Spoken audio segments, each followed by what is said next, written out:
Chapter 19. TFS Enterprise. Freyr. Stardate 12008.24. You're it! The taller sibling dodged the quick swipe from her older but shorter sister and dashed giggling toward the tree line. "Don't go too far!" shouted Audrey. Theoretically, she should have been keeping up with them, but in the 3 weeks on Freyr, not a single person had gotten so much as an insect bite, much less run across anything actively hostile. Most of the native animals actively avoided the noisy, growing compound the humans were building, and even the woods in the area weren't thick. I won't, yelled back the tagged sister. The other one shouted something which may have been agreement, but it was lost to her running. Their youthful energy and their nanobots enabled them to endure far longer in the higher gravity. But running and shouting were still two things which didn't go together well. Vanek kept watch, listening. Lisa avoided the lunge from her sister and dove for cover under a bush, briefly forgetting about the gravity and falling hard. Ouch! Time out! She cried, remembering just before the outstretched hand could brush her leg. Aw, man, I had you! I called time out, you heard me! Mickey pouted but didn't argue. Arguments brought adults. And they were having too much fun to want to drag some boring old person into it, even if it was Audrey. This thought led her to, I wish Aunt Mickey were here. Oh, she'd love it, agreed Lisa, sitting up, scrapes forgotten. Want to look a little further? Lisa glanced back to the buildings. Mickey caught the glance and said, We're not far, we can still see them, right? Right! Fierce allayed, Lisa stood and looked past the bush. That way? How about over there? Mickey pointed in a different direction, not so much because she had any particular desire to go there, but simply to disagree with her sister. Okay. Hand in hand, they went further into the trees. 6 pairs of eyes looked down from the cover of the foliage. They'd been watching these big creatures and their strange doings, but staying well back. They were agile, vicious, hungry. Maybe they could take down a big one. Possibly. If they were hungrier, or if there were more of them, they might even try it. But these two were different. They were noisy. They were in their domain. They were small. Silently, they followed through the trees. Hey, Lisa? Yeah? Tag! Mickey took off as fast as she could through the trees. I never said time in! Lisa yelled in protest, but she started running as well. It wouldn't do to let her sister think she could get away with an illegal tag. Hi, Audrey. Miss Cassidy? Where are the girls? Over in the field playing tag. She waved in the general direction. No, they're not. Vanek whirled. They were there just a minute ago! Cass held up a hand to quell the incipient panic in Vanek's voice. A little help and they could handle this easily enough. Jolly? The AI in the synchronously orbiting habitat responded instantly. Commander, how can I help you? Locate Mickey and Lisa Cassidy. Both girls had basic implants, but they didn't do much beyond manufacture nanobots and send out a biometric identifier.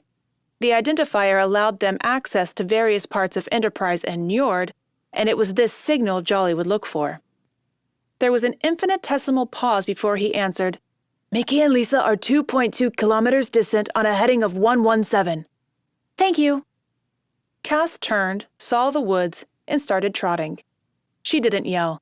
If they were so far away, yelling wouldn't do any good. At least she had a fix on their locations. Come on, she said, though Vanek was already following. I don't understand. How did they vanish? To Vanek's surprise, Cass laughed. They're our kids. Me and Kendra. What do you expect? Angels? No, we got smart and clever, lucky us. Definitely lucky you, Vanek said. Mickey, which way back? They'd been running into the woods for 5 minutes now, and the sunlight was definitely going, the overhead coverage growing heavier. That way, I think.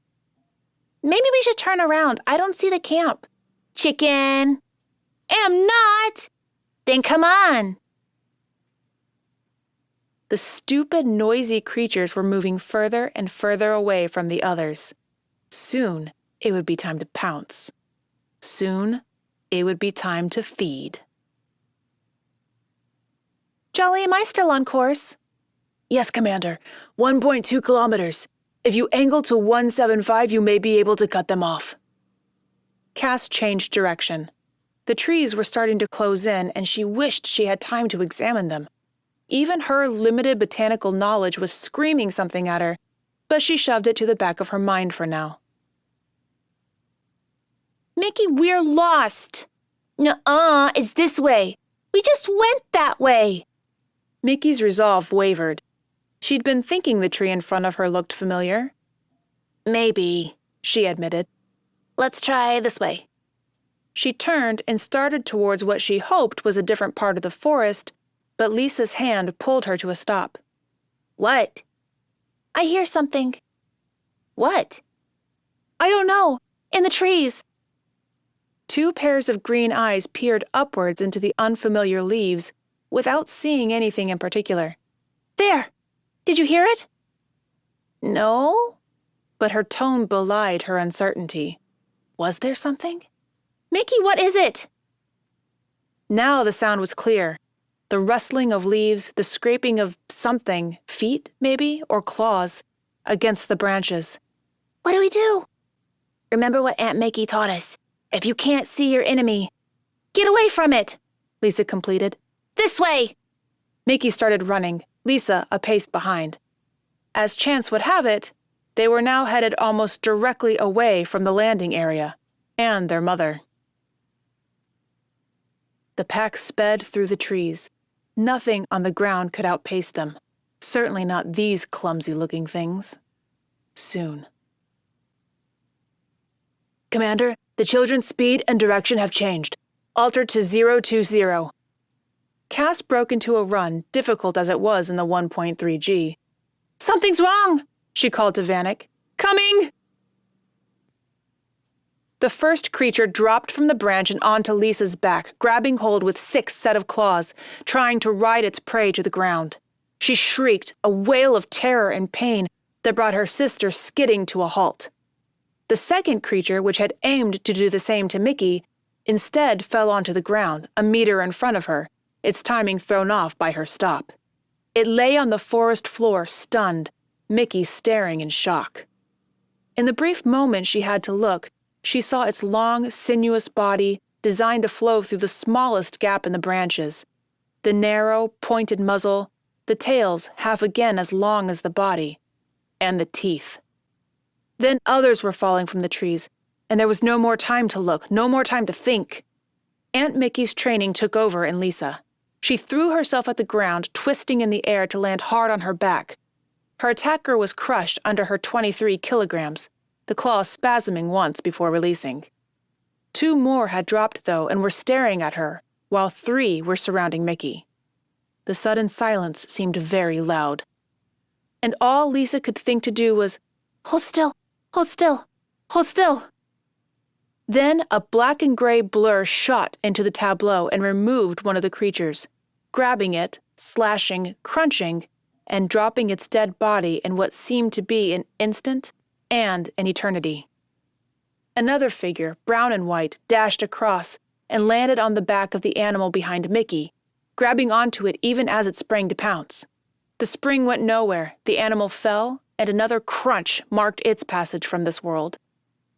Lisa recovered her wits and kicked out with a booted foot at her final assailant.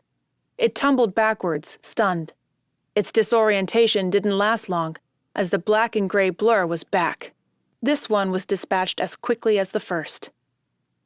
The 2 remaining animals started backwards, picking through the undergrowth, with the 2 humans and their 2 unexpected saviors watching. With a final scurry, they disappeared, and only the rustle of vegetation betrayed their now hasty retreat. Mickey was the first to speak. "Thanks," she said to the brown one as she knelt. "Yeah," added Lisa, elbowing herself into a sitting position. The black one walked up to her, raised up on its rear legs, and looked into her eyes as if evaluating her condition. Then it reached out with a front paw and patted her cheek. Mickey and the brown were doing much the same, an eye-to-eye appraisal. You're cute. The brown responded with a trilling coo. 8 ears pivoted, bodies going tense. Then Lisa heard her mother's yells. It's okay, she said reassuringly, climbing to her feet. When the black scrambled up her side and wrapped itself around her shoulders, it felt like the most natural thing in the world. Over here, she shouted. Mickey stood too, the brown in her arms. We're here, Mom, Mickey yelled. Their mother's crashing was getting louder, though she'd stopped calling for them. We're okay, Mickey thought to add. Maybe that would be enough to keep them out of trouble. Cass, panting, finally pushed past the last bit of undergrowth. Oh, thank God, she wheezed, then froze. Girls? She said, shakily. Hi, Mom, said Lisa, who had a different strategy to keep herself out of trouble. Sorry we went into the woods. We didn't mean to get lost. Vanek tumbled in, saw the remains of the fight, and drew her pistol. Whoa, Audrey. Cass reached out to push Vanek's arm down. I don't think there's a threat. What? What are they? Cass looked into 4 pairs of eyes, 2 green and utterly familiar, 2 blue and utterly alien, but none frightened. I think, she said, as calmly as she could manage, those are tree cats, and I don't think we have to worry about first contact protocols any longer.